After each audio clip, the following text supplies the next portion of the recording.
Doğu Türkistan Haber Ajansı haberlerine hoş geldiniz. Doğu Türkistan Sürgün Hükümeti 30 Eylül günü Atlantic Council gazetesinde, 1 Ekim günü Diplomat gazetesinde yayınlanan ve Doğu Türkistan'ın meşru ulusal bağımsızlık hareketini sözde Türkistan İslam Partisi, El-Kaide ve IŞİD gibi gruplarla usulsüz, yanlış bir şekilde karıştıran sözlü analizleri açıkça kınıyor ve reddediyor.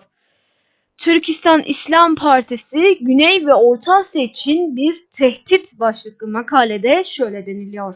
Suriye'deki Beşar Esad rejimini devirmek için Suriye muhalefetiyle güçlerini birleştiren Türkistan İslam Partisi Yayın Kurulu'nun Penşir Vadisi'ne kaçmasının ardından parti üyelerinin bir kısmının Afganistan'daki Penşir Vadisi'ne göç ettiği bildirildi.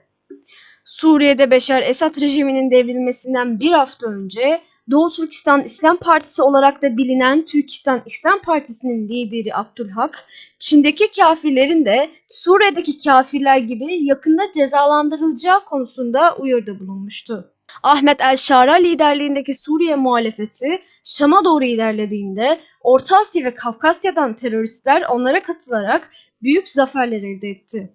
Savaş sırasında 1100 Uygur hayatını kaybetti. Suriye'de yaklaşık 15.000 Uygur yaşıyor ve bunların 3.500'ü yakın zamanda Suriye ordusunun 84. tümenine dahil edilen savaşçılar. Suriye rejiminin zaferinin ardından Türkistan İslam Partisi Şincan'a geri döner, ayrılıkçı hareketi yeniden başlatır ve Doğu Türkistan'ı kurar. Ülkeye tekrar girmeleri pek olası değil. Bu nedenle Afganistan ve Orta Asya'daki kuşak ve yol girişimine hedef alabilirler. Türkistan İslam Partisi Taliban, El-Kaide, Tahran Taliban, Pakistan, Cemaati Ensarullah ve Özbekistan İslam Hareketi ile yakın bağları var. Birleşmiş Milletler'in Şubat 2025 tarihli bir raporuna göre Afganistan'da 500 ila 1200 arasında Türkistan İslam Partisi üyesi bulunuyor. Doğu Türkistan Sürgün Hükümeti bu asılsız beyanlara anında tepki gösterdi. Hükümetin 3 Ekim yaptığı basın açıklamasında şöyle denildi.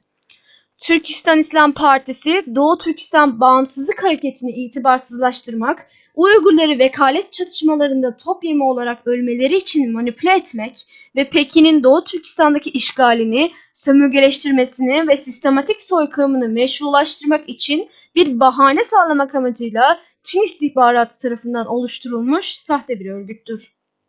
Bu analizler Çin'in uzun süredir devam eden bilgi savaşını, psikolojik harekatlarını ve istihbarat operasyonlarını güçlendirerek halkımızı şeytanlaştıran, sömürgeciliğin sona ermesi ve Doğu Türkistan'ın bağımsızlığıyla egemenliğinin yeniden tesisi için verdiğiniz meşru mücadelenin meşruiyetini gölgeleyen anlatıları güçlendiriyor.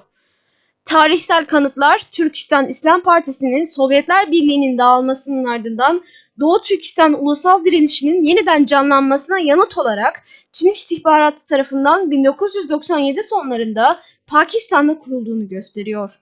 Amaç meşru ulusal mücadelemizi terörizm olarak damgalamak ve davamıza uluslararası desteği engellemekti. Çin'in her koşulda müttefiki olan Türkistan İslam Partisi, Pakistan'da kurulduğu günden bu yana Uygur terörizmi anlatısı yansıtmak ve hareketimizi El-Kaide ve son zamanlarda IŞİD de dahil olmak üzere küresel terörizm ve cihatçı gruplarla ilişkilendirmek için kullanıldı. Doğu Türkistan halkı bu örgütleri ve ideolojileri kesinlikle reddediyor. Mücadelemiz dini bir temele dayanmamakta ve bir İslami halifelik arayışında değildir. Uluslararası hukuk uyarınca halkların sömürgeci tahakküme direnme hakkına dayanan sömürge karşıtı meşru bir ulusal kurtuluş hareketidir. Uygur cihatçılarının Güney veya Orta Asya devletlerini tehdit ettiği iddiaları asılsızdır. Mücadelemiz Doğu Türkistan ve halklarının sömürgeleştirilmesini, soykırımını ve işgalini sürdüren Çin işgal güçleriyledir. Uygur cihatçılarının Güney veya Orta Asya devletlerini tehdit ettiği iddiaları asılsızdır.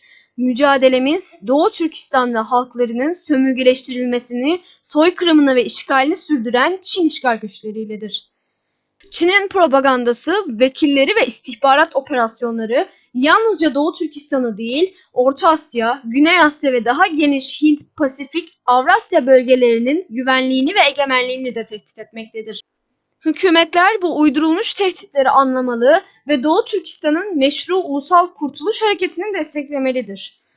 Doğu Türkistan Sürgün Hükümeti, uluslararası toplumu Doğu Türkistan'ın Uluslararası Ceza Mahkemesi nezdindeki yasal şikayetini destekleyerek ve Çin'in bilgi savaşını, psikolojik harekatlarını ve vekalet operasyonlarını ifşa ederek Çin'in insanlığa karşı işlediği suçlar ve soykırım için adalet ve hesap verilebilirliği desteklemeye çağırmaktadır. Doğu Türkistan halkı ulusumuzun bağımsızlığını yeniden tesis etmeye, tüm vatandaşların haklarını, onurunu ve bu halkımızı uluslararası hukuk kapsamında korumaya kararlıdır. Doğu Türkistan, küresel veya bölgesel güvenliğe herhangi bir tehdit oluşturmamaktadır ve mücadelemiz uluslararası normlar ve ulusal öz yönetimle tamamen uyumludur. Doğu Türkistan halkı ulusumuzun bağımsızlığını yeniden tesis etmeye, tüm vatandaşların haklarını, onurunu ve halkımızı uluslararası hukuk kapsamında korumaya kararlıdır. Doğu Türkistan, küresel veya bölgesel güvenliğe herhangi bir tehdit oluşturmamaktadır. Mücadelemiz uluslararası normlar ve ulusal öz yönetimle tamamen uyumludur. Bizi dinlediğiniz için teşekkür ederiz.